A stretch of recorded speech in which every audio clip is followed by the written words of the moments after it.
It is time to get out of pocket. I'm your host, Michael Davis. It is a huge show in store for you. We got Trevor Everette from the 2 Pointers podcast coming in moments. He's going to be talking about some big basketball news. We got college football predictions. I'm going to convince him to do some college football picks with me. In addition, we have a huge panel for the NFL picks. John from Fanatical Elfz, Wayne from Sideline Savants, his guest on Sideline Savants this past Wednesday, Jason, who's defending his picks crown today. It's going to be absolutely huge. But if you watched Dugout Debrief yesterday, hosted by Chris DeLuca, he has some breaking news right now for us.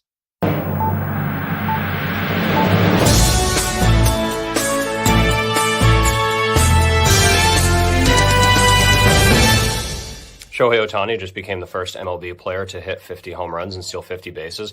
And this is amazing for a variety of reasons. One, he's injured. He's recovering from Tommy John surgery, which is an incredibly invasive surgery that most of the time when players get it, regardless of their position players or if they are pitchers, which is mostly pitchers that get the surgery, they sit out the entire year to recover. Ohtani did not. The Dodgers really needed him to step up, and by a mile he has. I mean, it's amazing. He's having a top 5, I would say, season that any player has ever had in MLB history, injured. Another reason that this is amazing to me is just thinking about the fact that this has never happened before, and the pitchers are the best that they have ever been. He is doing this against incredibly elite pitchers, and the fact that it's never happened before is really crazy. But if you think about it, it makes sense because a lot of the sole power guys were sole power. They were not that fast. A lot of the fast guys like Ricky Henderson did not have that much power. So really the only other person that I could ever picture that could have even done it before him would have been Griffey. That was why it kind of surprised me that it has not happened before. So he's going to become the MVP. I think he's the NL MVP by a mile at this point. I think that solidified at 100%. And it's interesting because he's a DH this year. He's a sole DH. And the only other DH that I can think of that's won an MVP is Paul Molitor. Which also fascinated me that David Ortiz never got one. But again, he is incredible. I'm so happy that I've gotten to see him in person. He's basically a cross between Ricky Henderson, Ken Griffey Jr., and Barry Bonds. Just insert power hitter here. I'm very excited for the postseason. This is exactly what we needed. I can't even put it into words, guys. Like I'm just kind of sitting here shocked still and having no idea how to express how to feel about it. I'm excited for the postseason. This is one of the best seasons ever. I'm excited for October. And make sure to tune into my episode of Dugout Debrief this coming Thursday, where I'll be doing my word predictions. And make sure to tune into the one I just posted yesterday, which I discussed my playoff preview. Back to you, Michael. Have a great day. Chris, I appreciate you. Hope you have a great day as well. Shohei Ohtani just made absolute history, and I wanted to bring this up because first player ever with 50 home runs, 50 stolen bases, and Chris basically pointed out the most impressive feat of this. He's hurt. Like, he's coming off Tommy John surgery, and he hasn't been pitching. So he's not even at 100% when he broke this record. And to do it in such a way where he was like, yeah, I'm just going to go off 6 for 6 today, 3 home runs, 2 stolen bases. I'm getting this record out of the way. And I'm just baffled why the opponent just was like, hey, let's intentionally walk him. He's already having such a great day. We're not going to let him get the record against us. I was absolutely blown away by Shohei Ohtani, and it really proves that he might be the best baseball player that we'll ever get to see in our lifetime, just because he can literally be a power hitter with those home runs. He can be a speedster with the stolen bases. He can be one of the best pitchers in the world also. Shout out Rick 8-Bit. You guys can be a part of our live show saying Ohtani's recent MLB change scheduling process. Like, the way that we look at Curry for the Golden State Warriors and how much he's changed the game, I feel like we're going to look at Ohtani and how he has really revived the baseball world. But speaking of Curry, we got a guy who knows a little bit about basketball, and he might even have, I don't know if we can call it a Woj bomb for us. because those don't exist anymore. Adrian Wojnarowski has left ESPN, retiring from being an NBA insider. And so now I'm privileged to welcome a good friend of mine from the Two Pointers podcast right now onto the show. We got Trevor Everette. Trevor, how you doing, my friend? I'm doing really well. I'll spare a bunch of extracurriculars here because we got a lot to get to, and I'm super excited. Podcasts have been super slow around my neck of the woods, and I appreciate the opportunity to talk while I'm working on a lot of things. So thank you. Dude, of course, appreciate you. A guy that you and I have both, loved, for years and years. He's broken a lot of the legendary basketball news. Adrian Wojnarowski's leaving ESPN. He's retiring. You and I were talking a little bit yesterday about this, and even 2 days ago. Dude, this kind of caught me out of left field that Wojnarowski is moving into this new adventure as the St. Bonaventure men basketball GM. Yeah, I have a thing, and we will get to it, I'm sure, in detail here in just a second. But to think that his life, like, I know Adam Schefter painted it one way, and people were kind of weird with how he was like, people acted like he was like serving his country and like stepping away. It was very odd. Like I'm with people on that, but to think that he thought his life would be simpler going from the largest NBA, news source breaker journalist who's well connected in every aspect to the world of college basketball, where there's 361 teams, at least there was last year, and the world of NIL and the world of ever-changing college athletics. To think that that's going to be a calmer landscape, I'm interested to see how that translates. But yeah, there's some interesting thoughts about the GM. I don't know how much you want to jump into it right in a second, but I have some thoughts about the GM part of it and just how that role is expanding in college basketball. Yeah, and it's a ever evolving landscape when it comes to college basketball and what people have to do, especially GMs, in terms of like getting players, making sure your coaches are happy. Do you think this is going to be an easy transition for Woj? I'm not sure. I haven't thought of it that way. My issue, and I'll just read the news release. So his role specifically for transitioning wise, to answer your question, he's going from being a media member and reporting on things and using his well-connected information to his benefit, to ESPN's benefit. I can see how it's going to be beneficial, but using the description of his role, managing a wide range of responsibilities, including NIL opportunities as a liaison with collectives, and him and his wife have already pledged $50,000 to the university I think that was 8 months ago.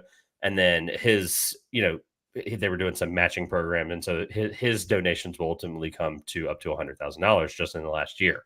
He loves this university, right? So that's not, I've never doubted that part of it. Transfer portal management, which is the part I think I want to really talk about and get into. Recruit, family, and alumni player relationships, which we know he's very good at. Professional player program and program fundraising. So that's strictly his role right out the gate.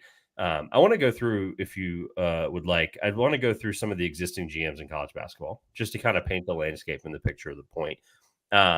You probably know this. Rachel Baker, she was the first person to be announced as GM. She's a Duke Blue Devil.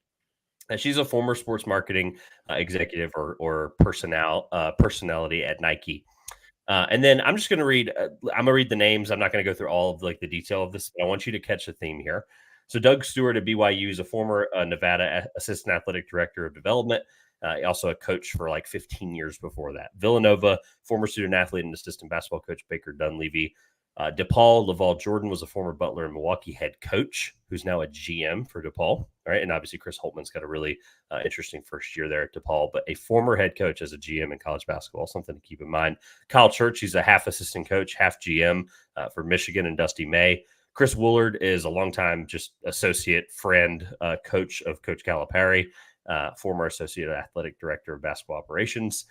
Kellen Buffington's one of the more well-known ones in the space right now at Texas Tech. He's the founding operator of TB5 Reports, which is a basketball tournament league and camp company in Dallas.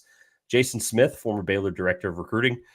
Tony Beaulieu at Butler is former general manager of the Bucks G League team Wisconsin Herd.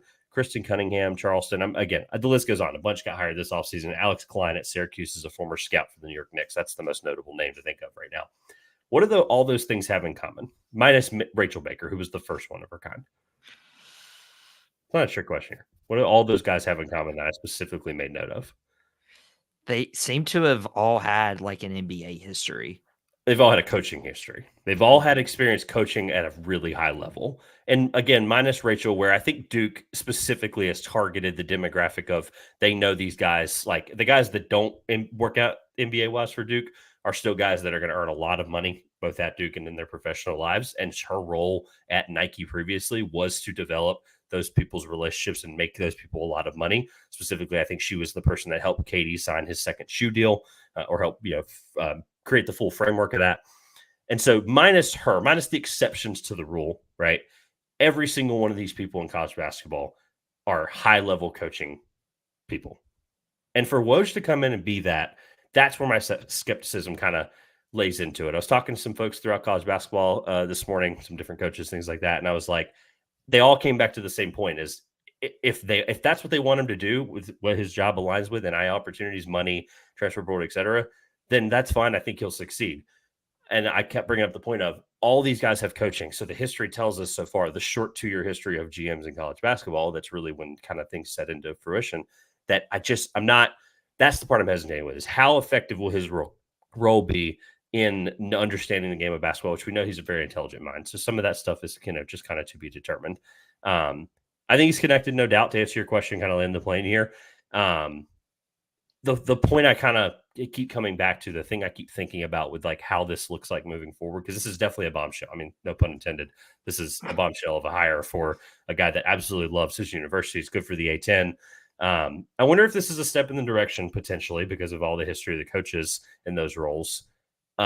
If the type of person like a Woj who has more of a, in this case, business background is kind of the way to think about this, right? He has less of a basketball background when I'm specifically referring to the X's and O's. And I'm wondering if that's the direction we're heading with the GM role. Is it's more focused on NIL, it's more focused on the opportunity, and not that these guys that coaching cannot do that. I think they're all incredible people that are all good at what they do, which is why they're hired to these roles. But it reminds me, and not to kind of close your ears if you're a listener and don't want to hear politics, but it just reminds me similarly, like when Trump ran the first time, he was a business person and not really a politician, if that makes sense. Okay, I understand where you're going. Okay, and Woj is, I think, less basketball and more, in this case, the business of things. Not that he's not a basketball mind. I want people to not take that out of context, but I wonder if that's where we're headed, where I want to know where this role leads. Every program, a lot of people's arguments right now is it's what the head coach wants, and it's totally true, totally fair. And I wonder if in this case, St. Bonaventure, if they can absolutely bring in, in this case, they probably could bring in millions of dollars here in the next 3 to 4 years, right, in recruiting and trying to get these guys into an A10 school. And that could really propel them. And they could be, people were joking, they could be a Big East team within 5 years. And with the money, I think that's totally possible. Dude, that would be awesome to put that on the Woj. Also, shout out you using that Patriots Cup live on air right there. Kudos to you. Your team, you didn't wear the hat. Your team did lose last night. We did get to see a little bit of Drake May. We will get to basketball, but I couldn't help but use that segue opportunity. We actually saw Drake May last night. I know. I'm very excited. I'm so excited. Do you think that's the move long term? I personally feel like they should continue to keep Brissett in there. I'm to the point where history tells us that rookie quarterbacks that are highly touted, which if you're a top 3 pick, you're highly touted. Let's just call a spade what it is. Call a spade a spade. And so whether people think what they think about May or not, but history tells us that rookie quarterbacks like that, and Ryan Russillo, I won't go through the whole thing like I just did with Woj and pulling every GM in college basketball. But Ryan Russillo did a full, he does it like every couple of years. He did a full thing on his podcast about the history of rookies and like when they play historically. And historically, they play within 5 games. They average out to playing within 5 weeks. And so, look, the 4 completions, 8 passes that we saw from May were better than anything that Brissett did for the other 55 minutes. Like, it just was frustrating from that regard. And so at this point, he took a hit, May did. I think that'll be good for him long term. I think the offensive line isn't as good as I'd like it to be, but we do have weapons. Like Jalen Polk's an incredible player, right? DeMario Douglas, I think, will continue to come into his own. These guys don't seem like the offense is stagnant. If they can't get Stevenson the ball, they're not moving the ball. They're just not. That's just not how this team's built right now. And at the end of the day, if what they have right now is enough, they believe to help Drake May take them to the ceiling, take them to their next level and increase their ceiling, they should play him. The goal is not to make the playoffs this year. The goal is to improve, and the goal is to show positive progression. And I think he does that. And I don't think it hurts him playing him too early. The history tells us rookies play. Like they just do. They eventually do. The outliers are your Patrick Mahomes who play behind an Alex Smith. Like that is the exception to the rule that people need to understand. And everything, again, 8 passes looked better than the other, 98 yards that Brissett had. And so at this point, like it's just heinous that Mayo can't just like put his foot down and stick to it. But I understand the hesitation because it is a rookie quarterback. You may have Kraft, talking from the top down. Like I get all the factors that are involved, but at this point, play the guy that's clearly at least somewhat ready to at least be confident throw. I'd rather my quarterback, I've made a point on this show before, I'd rather my quarterback be willing to make the hard throws early. And he can do that. Like he threw it right into a tight window. That first pass almost got picked off by a Duke guy, which was kind of funny. So that they were talking about it on the broadcast. So. Hey, you know what? That's that's pretty familiar territory right there for a UNC quarterback throw to a Duke guy's way, repping them. I wanted to wear some Cowboys apparel because we'll be talking about the Cowboys-Ravens game a little later on, but I was like, man, it didn't work out well last week. I might just stick with Duke right now to wear on air, but this was interesting. I would still stick with Brissett, as I mentioned, and we talked about rookie quarterbacks earlier this week. Like Caleb Williams, Bo Nix, and Jayden Daniels have a combined 0 passing touchdowns through the first 2 weeks. Grant Jaden's made a progress on the ground, but if you're not ready to surround them with the talent, you might end up with a Bryce Young situation in Carolina. Now, we mentioned, we'll get back to football when we talk college football picks, NFL picks, but another, what wasn't even a Woj bomb, I guess, was Joel Embiid getting paid. He got bank 3-year, $193 million extension with the 76ers organization. I have thoughts right now. By the way, fire away. Rick 8-Bit saying Caleb won because of Chicago defense. I will. I'll get to some picks later. I'll hope you'll be surprised, Trevor. It's no secret. I don't like Philadelphia, and I don't necessarily like Joel Embiid. To be clear, Philadelphia don't like you back either because they don't like anybody that doesn't ride with them. So that's true. It's a two-way street. The hate is mutual, but this has nothing to do with that. I still think this was a bad deal from both sides, from Joel Embiid and from 76ers. And I'll tell you why. Is it the timing? No, I'm joking. I'm joking. That's a good callback, though, for those that know. Sorry, my bad. You're getting me off track, buddy. We're live on Boo Broadcasting. No, Joel Embiid, if this was a deal made 2-3 years ago, I'm like, okay, that's totally good for both sides. Let's do it.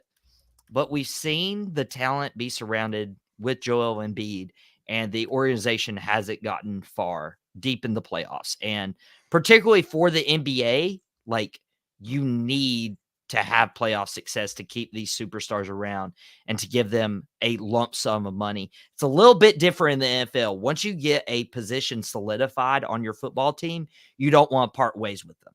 So you want to keep guys like Dak Prescott. You want to keep guys like CD Lamb versus, we haven't had playoff success. Let's go ahead and dump them. NBA, it's different. If you're not having playoff success, then, why do you keep this guy around? Okay.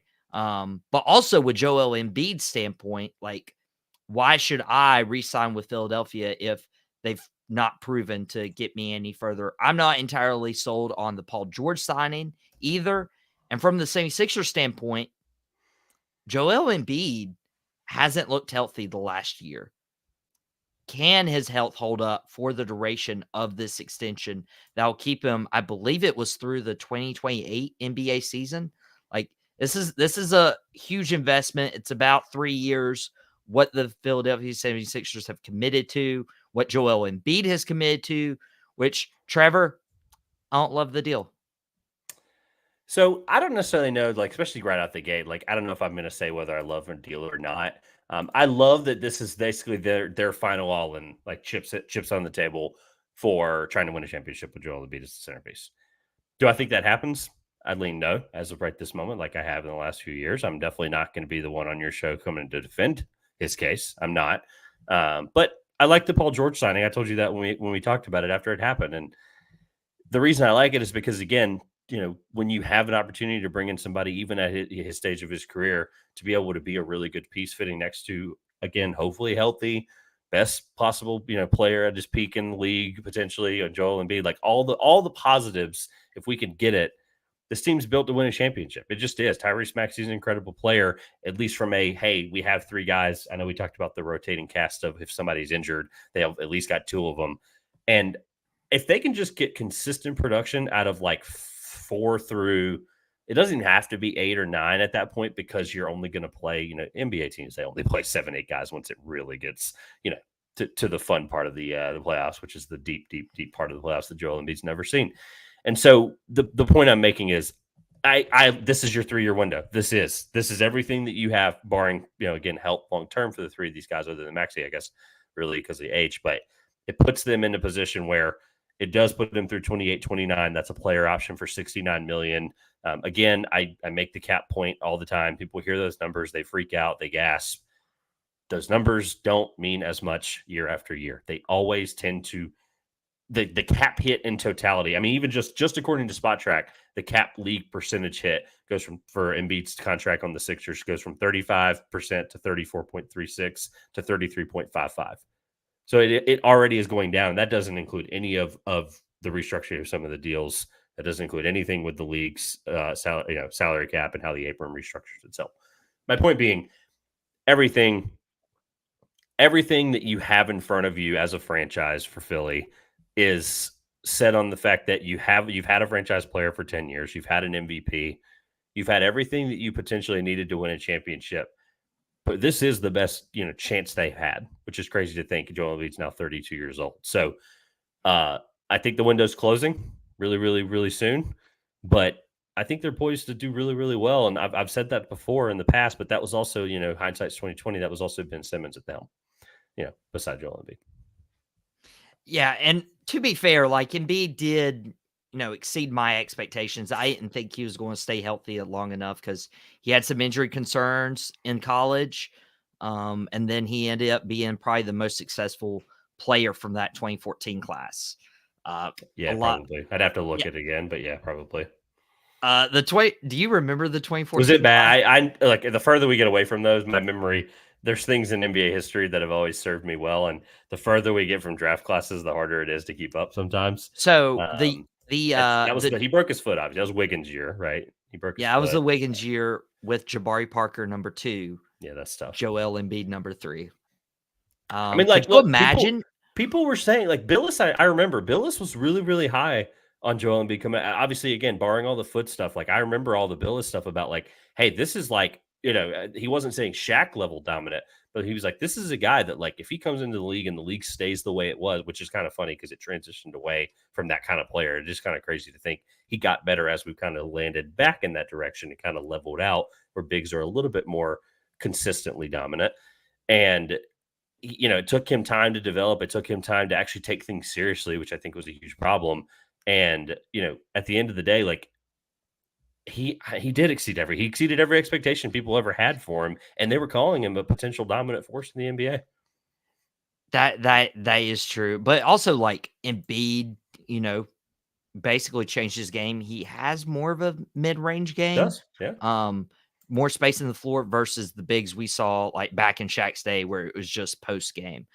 Speaking of post game, Jason going to bring apparently his A game. He'll need to get back-to-back weeks on those NFL picks. He'll be in here shortly with Wayne and John to talk some NFL. But Trevor, we got some college football as well this weekend, my friend. We got some college football. Your team plays. My team plays like Mid Tennessee State. I'm not even talking about the App State game that didn't happen last night because App State didn't show up. It didn't. They didn't show up, so it didn't happen. Yeah, they didn't show up. That's a fact in that statement. Yes, that is a fact in the statement. They did not show it, dude. Tough. I was so disappointed. I almost made the trip up to Boone for that game because it's a Thursday night. It's probably the easiest game you'll get to. I saw people selling on the app groups for like $20-$30 for tickets. I'm like, that's not bad, like Thursday night game, but that is one thing I've always appreciated about app fans. And I'm a defender of the university, the culture, all of that. Like I've made that abundantly clear. But like I told the story about like I went to that Auburn game last year. And the only reason I was going to go was like the only people that were selling those tickets online were like the people that were like wanting to inflate them 200%. And, a long story short, I got a connection with an app grad from the 70s. And he was like, face value, I'll see you there. And I was like, dude, this is the best fan base in the world. And they've always meant the world to me. So, dude, they are fun, even though they were like, oh, we're not doing good. Let's have a good time sliding down the hill. What was your question about the 14 NBA draft again? How good it was. Like Joel Embiid probably being the best one on that. And he is. Like Julius Randle was also in that class. You're forgetting you're forgetting one really big guy. Oh crap. Was Nikola Jokic in that draft? Yes, it was. I was looking at the win shares and like, by the way, this is crazy. Ready? Most win shares out of this class. Funny enough, Clint Capella actually is second at 66.4, Embiid 63.5, but that fluctuates because of the beginning of his career. Jokic doubles Capella, 114.6 win shares. So yeah, that's great. Yeah, it did live up to the hype because Wiggins, I think, turned it around, won a championship. Like there's some things in there. My internet was acting crazy. I couldn't get the draft pulled up while we were still talking about it. MB's on the screen still, so never mind. But yeah, Jokic was the best player in that draft, and it's undoubtedly insane to think that we could be sitting here talking about like all the stuff with Embiid getting this contract, and he could be one less MVP. He could be one less, all defensive player, and we could be talking about Jokic being a 4-time MVP right now. Like we were a handful of games there from that being a real reality. 100%. NBA lucked up with those two. Let's hit these college football games rapid fire before we get Jason, John, and Wayne in. One of the games I wanted to bring up, Miami, Ohio at Notre Dame. And the only reason I'm bringing this up is we got a quarterback duel for the ages. We got Brett Gabbert, Blaine Gabbert's younger brother, versus Duke transfer going to Notre Dame, Riley Leonard. Who you got in this one? Miami, Ohio making the upset, or do you trust Notre Dame and Marcus Freeman at home? So I was really high on this Notre Dame team coming into the year as a adopted Buckeye. I love Marcus Freeman. He reminds me of Gerard Mayo. I'd run through a wall for that dude. He's a football dude through and through. I really thought the whole reason you put this one on here was not because of the Gabbert Leonard thing, was because it's another MAC school playing Notre Dame at home and like potential disaster here coming. No, this Notre Dame team, that was just a blip. NIU I think is really good. People are talking about like college football playoff potential here, and if they go undefeated and they're the highest ranked team somehow, then I'll just eat my words. But they're really good. They have an incredible coach. But no, Notre Dame, I think we see a little bit. I don't think we see 66-7 like we did with Purdue. I just don't think that happens. But yeah, I think Notre Dame this is the continue to get the right direction game. They've already gotten figured out a little bit offensively against Purdue. I think is actually not that bad. Yep. Notre Dame's my pick as well. USC ranked 11th at 18 Michigan. Michigan trying to you can't afford many losses, even with the college football playoff expand. They're already 2-1. USC with Moss has a lot to prove going on the road to Michigan. Who pulls this one out? This one's easy for me. I think Michigan's shouldn't even be ranked in the top 25 at this point. I think they'll be out of it after this week. If they get some kind of weird like 24th, 25th love just because they're Michigan, I think it's silly. I think it's stupid.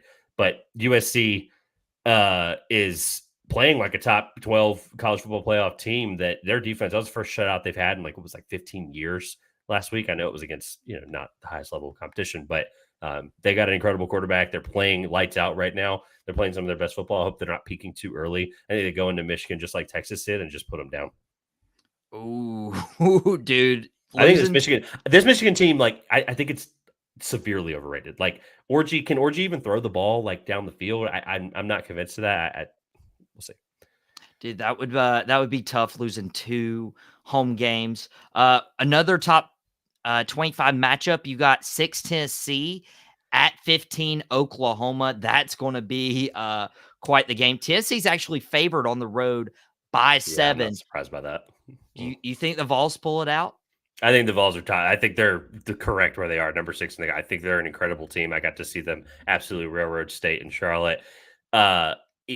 This Tennessee team is built really, really well at all 3 levels of each side of the ball. Like, they're consistent. Like, Nico hasn't had to really even do anything like to be like at this Heisman level guy. And the first time he has a game like this, where this is the first real opportunity, like top 15, not that State wasn't a real opportunity on a neutral site, but this is a prime time at Oklahoma. I mean, the history of these 2 franchises, and you're talking about pro sports recently, but Tennessee not having to get so much from Nico. I mean, as long as he has a really good game and they're really consistent, their defense will step up. And I think Tennessee's legit, like, national championship good. That would be pretty good. They almost got there with Hendon Hooker. I just feel like at Oklahoma, I'm giving it's one of the hardest places to play in the country. Yeah. I'm giving the edge to the Sooners, but it'll be good. Trevor, one more game to predict for you. We got your team, NC State, at 21 Clemson. I know who I'm rooting for because I still have pain points from that Clemson beatdown for App. So I'm going to pull for your Wolfpack. Do you think they pull it out? Clemson's favored by almost 3 touchdowns, which I think is, I've got a freshman quarterback on the other side. I'll give you a fun fact. The last freshman quarterback to win at Clemson was Phillip Rivers. So, I mean, this is obviously really, really big, lofty expectations here from the young freshman. The State's not playing their best ball, and I think if they had proved it in the first 3 weeks, not necessarily winning against Tennessee, but if they had just like showed a consistent form of life. I know when CJ came in last week, I know he threw the pick, but he was making good decisions and he was throwing balls with confidence, and that's really what you want to see. And the offense looked like we all expected them to be with McCall.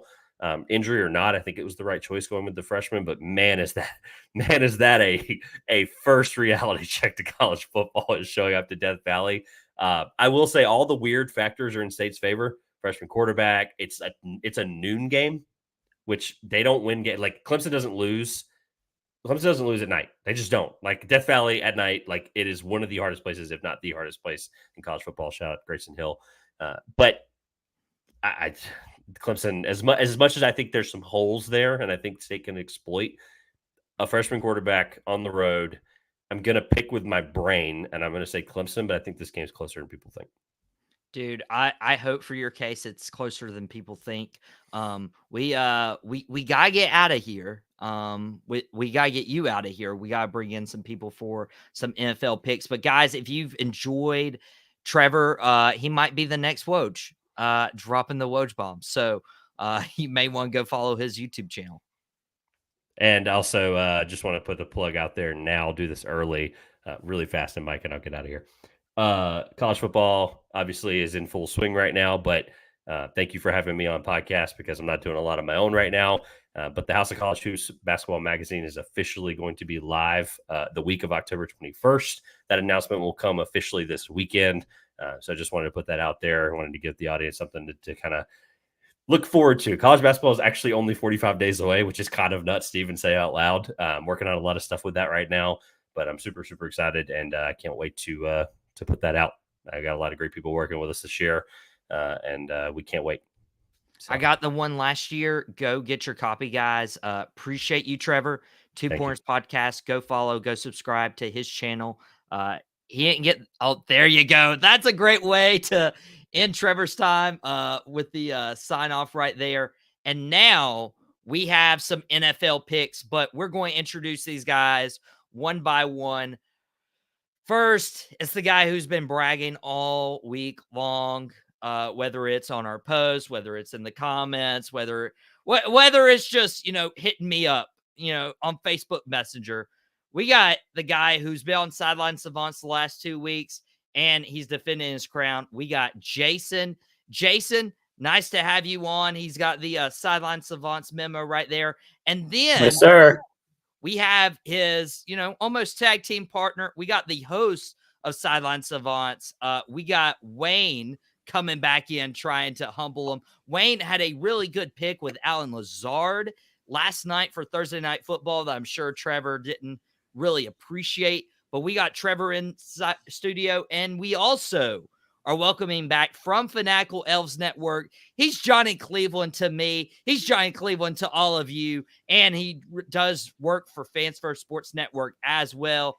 We got John in as well. It's a huge show for us. We got NFL picks to go into. Everybody's waving to the camera. And we can't waste any time right now. We got a huge slate of NFL. Now, this is also a very special episode. I'm a Cowboys fan. Wayne's a Ravens fan. Our teams play against each other, and we're going to predict that game a little later on. But we also have a Browns fan with a Giants fan, and those teams play against each other. It's a 2v2. It's a tag team match if you're a wrestling fan. And so the first game we're going to start out with is the Cleveland Browns and the New York Giants playing against each other. Since we have a representative from both of those teams here with us today, the current line has the Browns favored at home, 6.5 points. Jason, you're defending your crown, man. Are you going to defend your team as well? I am. I think the New York Giants going into Cleveland come out with their first victory of the year. Right now, Malik Neighbors is hotter than any wide receiver in the league. Shout out Kamish, who picked him, so I got to give him his props. I think Danny Dimes utilizes him. I see Singletary running the football. You got some suspects on that Cleveland Browns team. Watson's not playing very good. Myles Garrett's hurt. So I just don't see a very enthusiastic Cleveland Browns team. The New York Giants want to win a football game. I think they're going to pull this one off. I have them. I am picking them. Book it. Okay. Jason's got his own team. John, do you have your own team? Of course, yes. The Browns want to win this game more than the Giants. It's at home. And Myles Garrett will be just fine. Yes, he does have an issue with both feet, we found out today, but he'll play through that. Even though he gets manhandled and double teamed on every play, he still manages to be the best defensive end in the league. So, I'm going with the Brownies. I think Deshaun did not play very well game one. He showed some signs of life in game two. I look for them to win 24-13. Cover the spread. It'll be a wild party down there at Huntington Bank Field, the new name of Cleveland Browns Stadium. So it'll be a lot of fun, though. I think Neighbors, like you said, he had a hell of a game last week, and I know that we've kind of been talking about him on our network. That's somebody that we need to really pay attention to, hopefully defensively. So we got the two guys sticking with their two teams. Wayne, people are excited that you're here. Rick 8-Bit, finally some Ravens opinions. We'll ask you about your team a little later on. Who you got? Giants, Browns, be the deciding factor right here.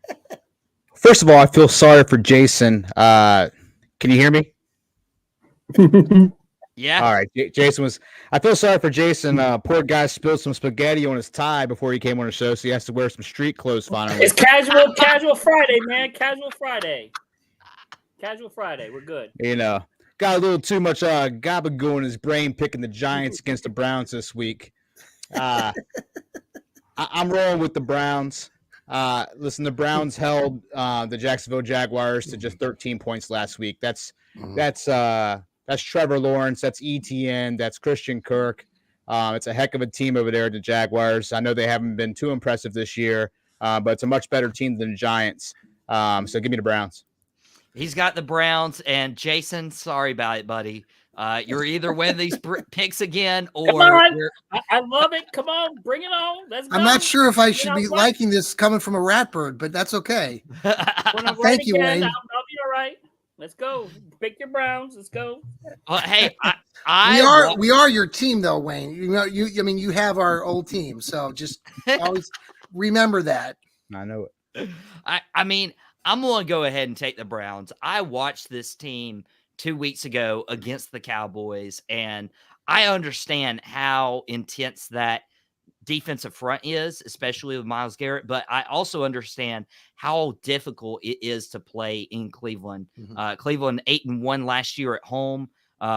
Giants, sorry, Jason, there's not much to be desired with the Giants. Jason, I think the only thing now. I think the only It's thing okay. that keeps this game close are turnovers. And if Deshaun decides that he wants to turn the ball over, there's a fumble or something here or there, I think that's another way that the Giants, That's key. Right now, Deshaun Watson's decision making has been suspect. That Browns team, I don't know. I just don't have a lot of faith in them. Again, I got faith in my boys. Let's go Giants. Well, you're on an island right there. Another matchup we're going to predict here are the 2-0 Texans at the 2-0 Vikings. I'm actually surprised both of these teams are 2-0, more particularly with the Vikings starting Sam Darnold. It's been quite the journey for both of these teams. CJ Stroud giving advice to Caleb Williams after the Texans beat the Bears last week. John, I'll start with you. Who do you got in this matchup? This will be a good game. Both teams undefeated. I'm a little surprised that the Vikings are where they're at, but they are. They're 2-0. They got a home game here. Obviously we saw what the Texans did to our Brownies in the playoffs last year. CJ Stroud. I live down here in Columbus, so he's a big, former Buckeye. A lot of fans like CJ.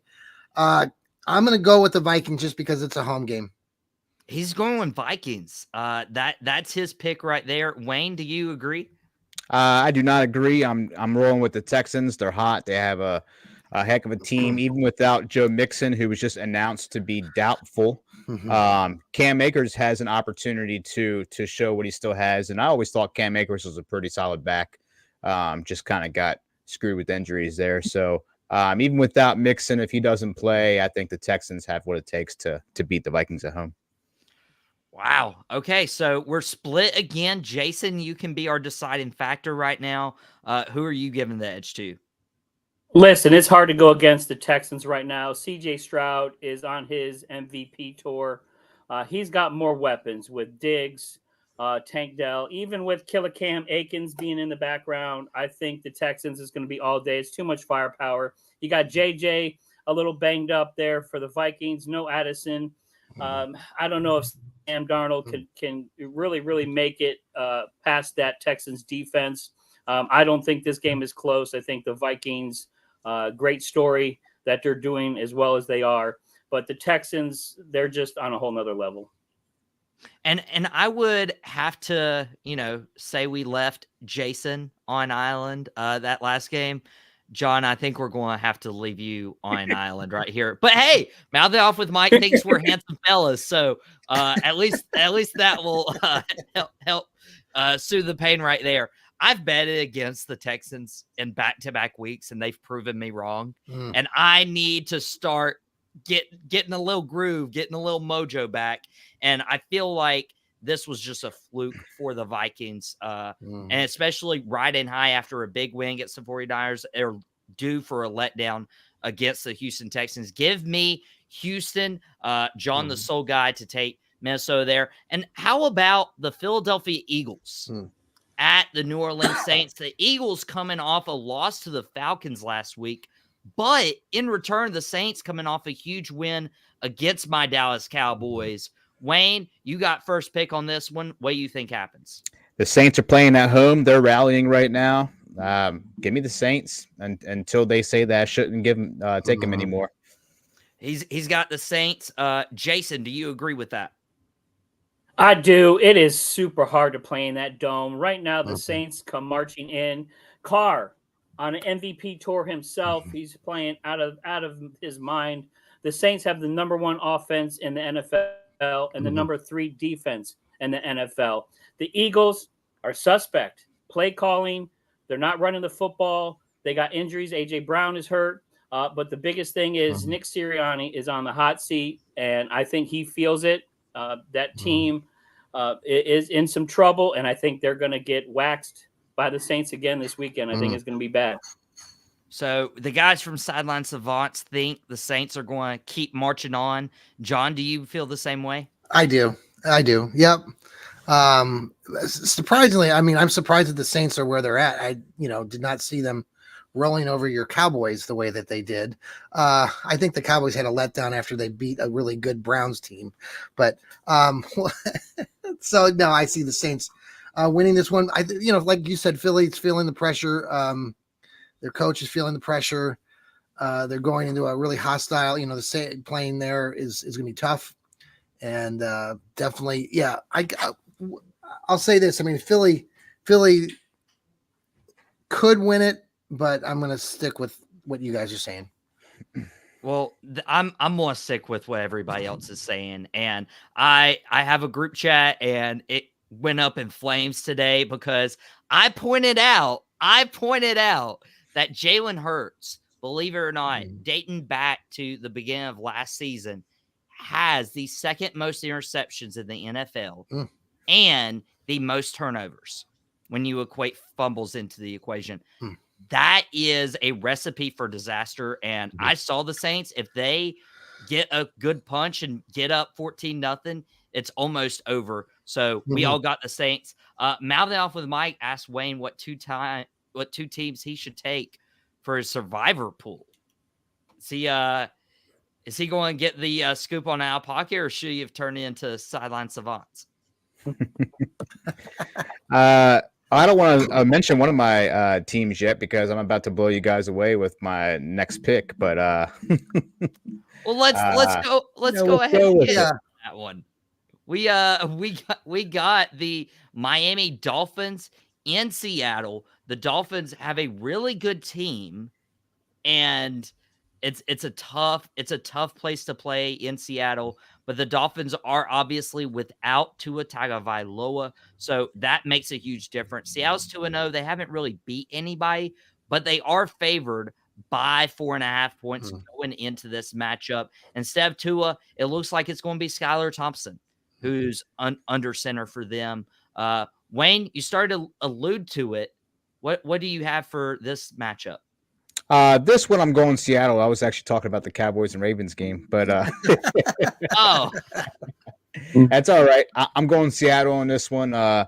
Dolphins undoubtedly have a very talented team, but without Tua throwing it down the field like he does to Tyreek and the weapons that he has, I just think Seattle's going to win this one. He's got Seattle.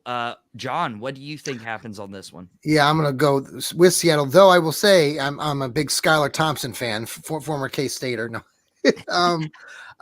no, he's, Miami's without, Skylar Thompson, wasn't he in a playoff game not so long ago? Wasn't it 2 seasons ago that he was in that playoff game for the Dolphins? Yeah. Okay. Seventh round pick in 2022. Yeah. The kid can, he can manage a game, but no, I'm going with Seattle. It is a tough place to play. I can't see Miami coming out of that with a win. Well, we so far have a clean sweep. Jason, what do you think happens? Keep on sweeping, man. It's Seattle, that 12th man. The Dolphins are hurt right now because their leader went down. There was an emotional way to go down with Tua, and it wasn't just like a regular injury. This is like possible career ending, all this kind of stuff. So that's got to weigh heavy on that team. They have great talent. Tyreek Hill is a speed demon, but someone's got to get him the ball. Look, Geno Smith has weapons too. DK Metcalf, Smith and Jigba. You're going to see a little wine this weekend with my man Charbonnet. So I think he's going to run the football. But ultimately, the Dolphins they're not going to be able to get past them. That's a long trip to make on the other side, West Coast. Just not having your leader, not having your quarterback. Well, we swept for the Saints-Eagles game, and for this one, everybody's picking the Seattle Seahawks, except this guy. And I'll tell you why. Exactly the reason Jason mentioned is Tua's injury was so bad. I have a feeling they have spent this past week preparing for Skylar Thompson to step up in Seattle. Mike McDaniel is a great coach. I absolutely love what he's done for the Dolphins. And I have a true feeling that they are going to put Skylar in the best possible scenario to succeed. Raheem Mostert, doubtful, likely out. They have a chain, though. They have Tyreek Hill. They have Jalen Waddle. They have Jonnu Smith, I feel like could make a big difference. So, yeah, I'm going for it. Give me Miami. Let me be the lone wolf here on this panel right here. Now that Mike's like, the Fins. Mike is on the Fins, man. Needs layoff. Oh, I wonder what was redacted right there. No, absolutely not. Absolutely not. You're supposed to be on vacation, by the way. It takes a lot of guts to make that pick. I'll give you that. Now, I will say that, though, what he just said about Huntley. Now, Huntley's there, right? Isn't Huntley there now, like with Miami? So, like, he's suggesting that he'll get benched at halftime. That might get you the win, Michael. Hey, I'll take a win however I can get a win. Whether it's Skylar or Snoop. I can be on vacation and talk okay, that's enough. That's enough. We gotta roll into our next game. We have the Lions at the Arizona Cardinals. Now, Detroit lost last week, as did a lot of the top NFC teams. Dallas lost, Philly lost, San Fran lost. So they haven't pushed themselves too far back in the standings.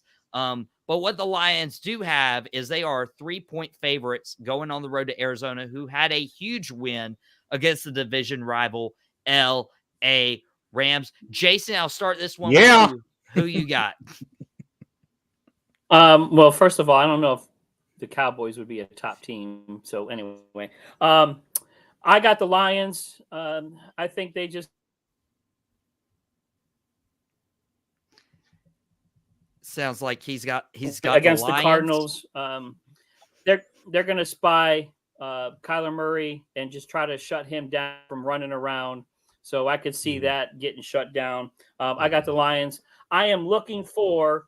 I got a sighting. He's on a milk cart right now. Sam Laporta, if you're out there, please show up to the game.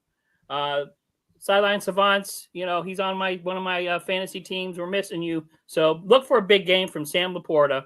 Look for a big game from that two-headed monster running back with Gibbs and Montgomery. They're going to try to keep the ball away from Kyler Murray and Harrison Jr. So I just think the Lions are going to grind it out. And they got smacked in the face last week. I think with Campbell, he's going to rally the troops and give one of his little crazy speeches. And I think he's going to get that team a win. He's got the Detroit Lions. John, who you have in this one? I'm taking the Cardinals. So surprisingly, I'm surprised we're here. I'm giving them this game, but Murray's had a good start to the season. I've not ever really been a Cardinal fan, so. But they've been putting up big numbers, and Detroit, I'm surprised they're a 3.5. You said a 3.5 point favorite going on the road to Arizona, right? Is that what you said? It's a 3-point favorite. Yeah. Yeah. No, I mean, the Lions are good and they're solid. I wouldn't be surprised if the Lions win this game for all the reasons that Jason just mentioned. But I'm going to stick with the Cardinals. It's a home game, and I think they're going to continue riding this early season momentum. So, yep. Well, John, mouthing off of the mic in the comments, agrees with you. We'll see if Wayne does right here. Yeah, give me the Cardinals. I don't believe there's a new Call of Duty game, so Kyler Murray should continue to play well. Yeah, I think they look hot right now. I know I usually go with the Lions, but I think the Cardinals have what it takes to get this game out. Well, I have the possibility to leave Jason on island right here as the lone guy to pick the Detroit Lions. Okay. But he did pretty good. I might side with him right here. Give me Detroit because of the comment that Wayne made 2 weeks ago where he's like, you can't pick against Dan Campbell. He's a dog. He's a good coach. And then follow that up with the next 2 weeks. He picks against Dan Campbell. Like, man, what a turncoat. You turned heel on Dan Campbell? Listen, how dare you?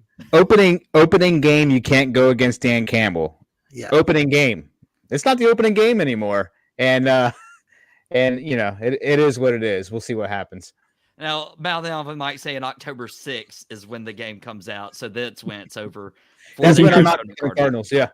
But I'm predicting an early demise. I'm taking Detroit. I just think they're so much more loaded than the Arizona Cardinals, which brings me to. So then what happened, though? Why have they lost?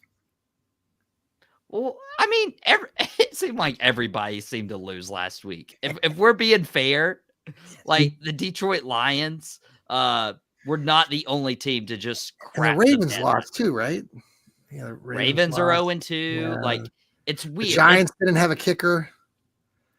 Giants are just the Giants. Sorry, Jason. But we got 2 more games to predict before we get out for the weekend. One of those, talking about, the team that, got absolutely spanked by the Arizona Cardinals. They're going to have to redeem themselves at home against the San Francisco 49ers, who would be like, okay, this is on paper, like, come on. Like, there's no shot the Rams would win this one. But the 49ers are without Christian McCaffrey. They're without Deebo Samuel. George Kittle is now doubtful. John, when you look at this game, how do you see this one playing out? God. Well, you're having me rethink my prediction while I'm thinking right now. Because, the Brownies, this is a different season. I get it, and there's different circumstances. And like you just mentioned, they're like half their team is injured, not having Christian McCaffrey, which, of course, I took him as number 1 pick in my one draft, and now he's like, I'm getting screwed over by that. But I'm going to stick with the 49ers. I believe in Brock Purdy, and somehow they're going to figure this out and beat a Rams team at home. I think it'll be a good game. They're without Samuel, right? Dabo. Yeah. 49ers. Yeah, Debo's out. Yeah, I'm still going to stick with Brock. Yeah, I'll go with the 49ers. He's got the 49ers because he believes in Brock Purdy. Jason, do you believe in Brock Purdy? No, I do not. What? I do not. Right now, Brock Purdy is really dependent on the people around him. He is not Lamar Jackson. He is not Josh Allen. He can't run and throw the ball to himself. He needs weapons. I am taking the upset Rams, who literally are the same thing, have nobody to throw to.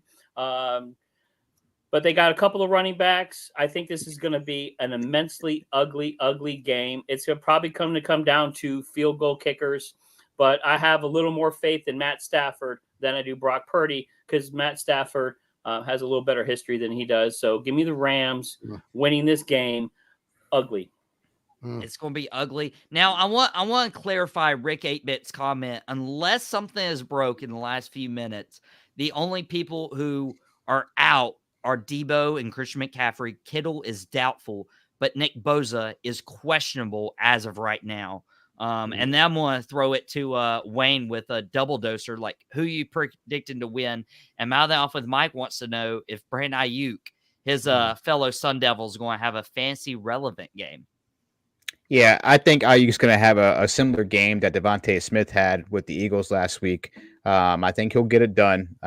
He's going to have to without Samuel out there and without Kittle, or Kittle being doubtful. I'm taking the 49ers. We keep talking about their offensive in this game, but even without Bosa, the 49ers have a much better defense, and defense wins games. So that's the edge right there at 49ers, and I wouldn't be surprised if it's a blowout. Well, and this is the absolute great opportunity for the 49ers. Like, yeah, it's a divisional game, but with playing the Rams, I would rather play the Rams than I would the Seattle Seahawks, than the Arizona Cardinals last week, if I'm missing all of these key components. But you can only suit up so many guys, and the fact that your team relies on Christian McCaffrey and he's out, the fact that your backup plan is Deebo Samuel and he's out. The fact that your plan C is George Kittle and he's doubtful, that just looks really bad. Now, Brock Purdy can make himself a lot of money if he decides to show up and show out and absolutely torch the Rams like Wayne thinks, but I don't see that happening. I'm going to side with Jason for back-to-back picks.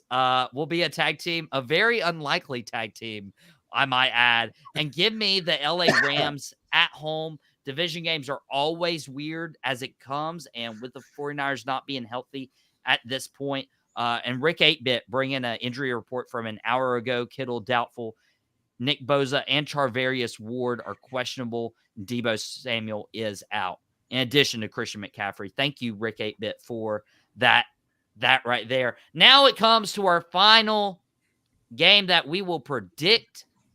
As I mentioned, we started the segment with the Giants-Browns with our representatives, and now I give it to the Ravens and the Cowboys. Now, before I get a Ravens guy to predict, I want to hear the unbiased takes right here.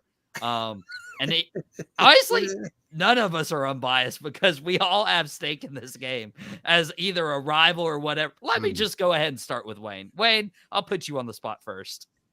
M&T Bank is one of the hardest places to play. We saw last week that the Raiders embarrassed the Ravens and beat them at the bank. The Ravens are now playing at AT&T Stadium against the Cowboys. We saw what Devontae Adams did against that Ravens defense. I don't want to see what CeeDee Lamb's about to do against the Ravens. Dak Prescott is coming into this game as MVP runner-up. It's a statement game for Dak. Give me the Cowboys. Wayne has the Cowboys beating his own team. Jason can't believe it. You and him go way back. Jason, do you agree? Welfare check, Wayne. Are you okay? I'm doing a welfare check. You all right? You good, man? Okay. No, I'm hurting right now. Jason. Wayne, that's like 0-3 then, right? Your team would be 0-3? I wouldn't be wait surprised. a second. I need to cry. Hold on a second. I'm really crying over here. Just wait. That's John, good news for you. We have the Bills next week. So you have the Bills next week? Yeah. So we'll see what happens. Sunday Night Football. At home? I'll have to double check. But Sunday Night Football, I can see us going 0-4. But we'll see what happens. Do you want? Can I give my prediction? Yeah, I'll go to John next. Yeah, we'll go to John next. I agree with Wayne. I agree with Wayne, but I will say this: like, I have seen your Lamar has been able to step up in the spotlight, and I know there's been moments where he's been really belittled and things that he can't do to come through in the clutch. So I'm going with the Cowboys.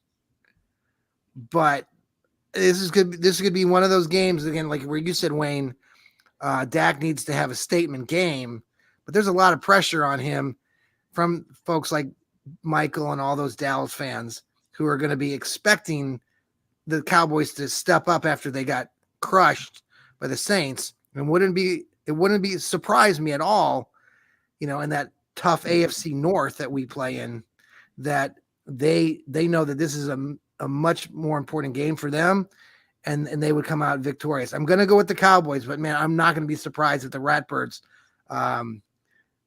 really somehow, it wouldn't surprise me either if they get a big lead on Dallas. For some reason, I feel like this is going to be one of those games where the Ravens could jump up like 17-0 before you know it. And you're like, and the Cowboy fans are going to be going, what the hell? So, but I'm still going to stick with the Cowboys. Well, yeah. Sorry, Michael. No, you're good. You're good. What were you going to say, Wayne? I was just having flashbacks last week against the Saints. I'm really crying over here. Hold on a second.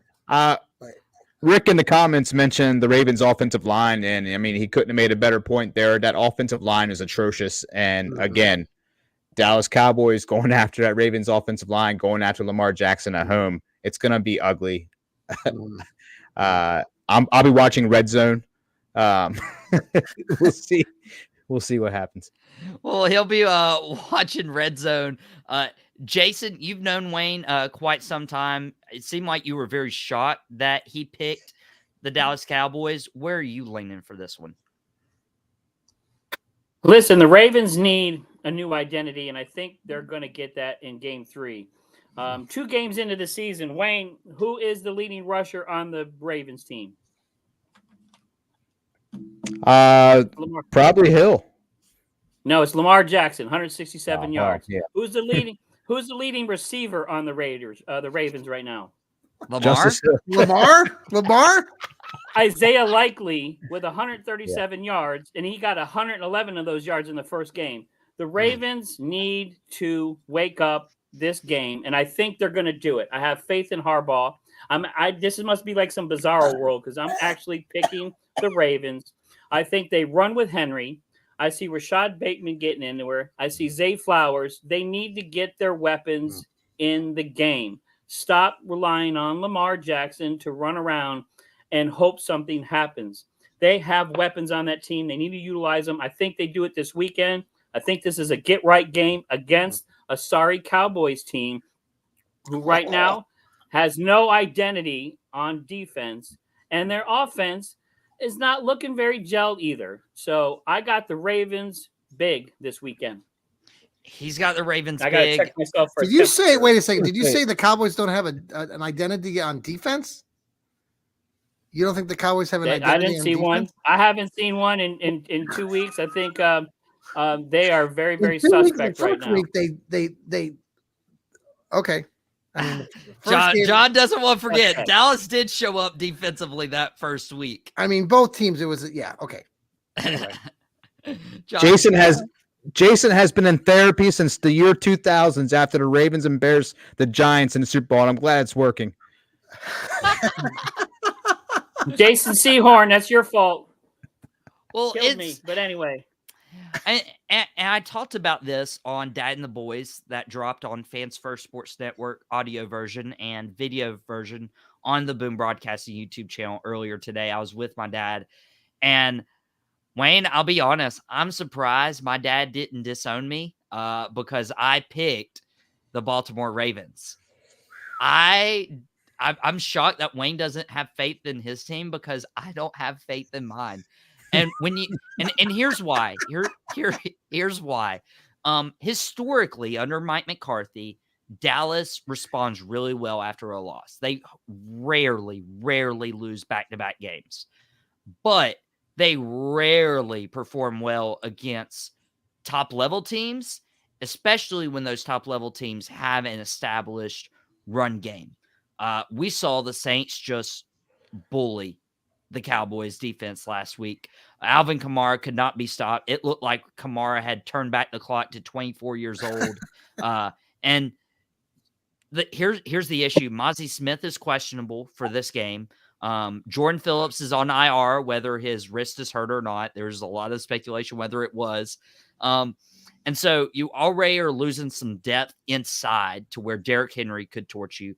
But if they were to utilize that option game with Henry and Lamar was to get on the inside as the defenders crash inside to try to stop and try to tackle Derrick Henry, well, Lamar's getting to the outside and he's speeding right past him. Jason, it won't be an issue for the Ravens if Lamar is the leading rusher after this week as well. Unfortunately, I don't see the Cowboys being victorious. And for back-to-back picks, I'm agreeing with Jason. I don't know why, but Micah Parsons only has 1 sack this season and has not been a disruptor. He's supposed to be the best defensive player in the NFL. He looks terrible. So their defense is suspect.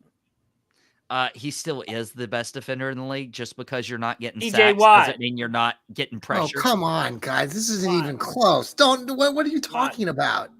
Oh, God, no way. Even with 2 bad feet, Myles Garrett is like head and shoulders above whoever you just mentioned. You'll see the brown paper bags in Cleveland again after this. Oh, no, you won't. No, you won't. No. No, I'm not the biggest fan of Deshaun, but you're not going to see that. And if you missed the opening to this segment, John and Jason were taking their teams. They are doubling down on their team being successful this weekend. Me and Wayne, not so much, but that's totally okay. Guys, we I don't even know what to do, Wayne. I gotta. I don't even know what to do. You got me, man. Rick 8-Bit making some comments. Wayne, who won last game at Texas Stadium, he's me in AT&T. Or no, he's me in Texas Stadium. Oh my gosh. Thanks for reminding me of that. We and the Cowboys didn't win their stadium opener either against the Giants, but I don't have to remind Jason of that. Oh, that's so gross. So gross. Guys, we gotta get out of here. What a huge show we had. What a huge show we had with John from Fanatical Elfz Network, from Fans First Sports Network. Go follow them. You're dropping a lot of content this week, aren't you? Oh yeah, we got many shows every week. We got a bunch of guys that are contributing. We actually have Sherry now, who's joined our group. She's got a new show of her own, kind of from a different perspective. It's called the Breezy Brown Show on Wednesday night. So you have to catch her. She's a super duper fan and brings a different perspective on the game. So we love having her with our group as well. That's awesome. And Wayne just dropped Sideline Savants this past week. Dude, Wayne, appreciate you stepping up and taking over that fantasy football show. Yeah, man, I love doing it. It's a lot of fun. Appreciate Jason for doing it with me. You'll be seeing Jason more often right by my side. He does a heck of a job. And a lot of the things that go on that show are some of his ideas. And I really appreciate Jason. He's a heck of a guy to work with. I appreciate you too, Wayne. Whoa. We got the commish. Jason. Don't cut me off like that. I was about to give you your flowers. I was about to say, Jason has hopped in, and I'm always looking for people to collab with and, be on the show and everything. And as soon as I reach out to Jason, he's like, whenever you need me, whenever you have me. And he literally takes down notes every single time. And I'm just, dude, that's absolutely wild to me. He's got the yellow notepad for us. Filled up. He's got multiple pages. And he's advertising, he's promoting. He's been a big supporter, watching all our shows. Jason, appreciate you and all the stuff you're doing. I appreciate you, Michael. Thank you for giving this opportunity, man. This is awesome. So, and thank you all, guys. This has been a lot of fun to have all four of us here. We got to do it again. I can't wait for this weekend to come out, and let's see who ends up on top. We got some great picks, man. Woo! Well, I will be posting these picks on social media, and the winner of these picks gets to come back Friday next week to defend their picks, defend their crown. I thought I got a free car. I don't get a car. Actually, Jason has invested in a car that if the Cleveland Browns beat the Giants, Jason will send you his own personal car. There you go, Danny Dimes, baby. Jason's giving the Danny Dimes jersey away. Yeah. No, we wouldn't want Jason to actually enjoy something that he gives away. We want him to, feel a loss. But much like he'll feel a loss this week when I retain my picks. And, of course, the person who defends their crown comes back next week. But I'm here all the time. So, guys, it's been absolutely fantastic. On Boom Broadcasting, you can catch all the episodes we dropped Wednesday, all the episodes we dropped Thursday. We had Lombardi Party. We had It Stinks. We had Sideline Savants. We had Drop the Mic. I interviewed Roosevelt, and I'll be at SCC tomorrow commentating that show, Roosevelt versus Austin Aries for the championship. It's going to be awesome. I'll be with Podcast Me, who dropped quick hits on Wednesday morning. We've had so much stuff. Dad and the boys dropped today for a more Cowboys Ravens deep dive. Tomorrow, Wrestling Destiny with Sean Lucas on the channel. I'll be dropping Man Behind the Mic. It's absolutely insane. Kind of like John, a lot of stuff happening. Yes. And Rick's like, I'll defend my crown next week. Get out of here. You're it's okay, But we appreciate Rick 8-Bit and all the stuff he does. Thank you guys in the comments for tuning in. We gotta get out of here. Let's enjoy a weekend of football. And while I picked against them, let's go Cowboys. Well, that's it. I really hope you enjoyed it. We had a ball making it. Thank you very much.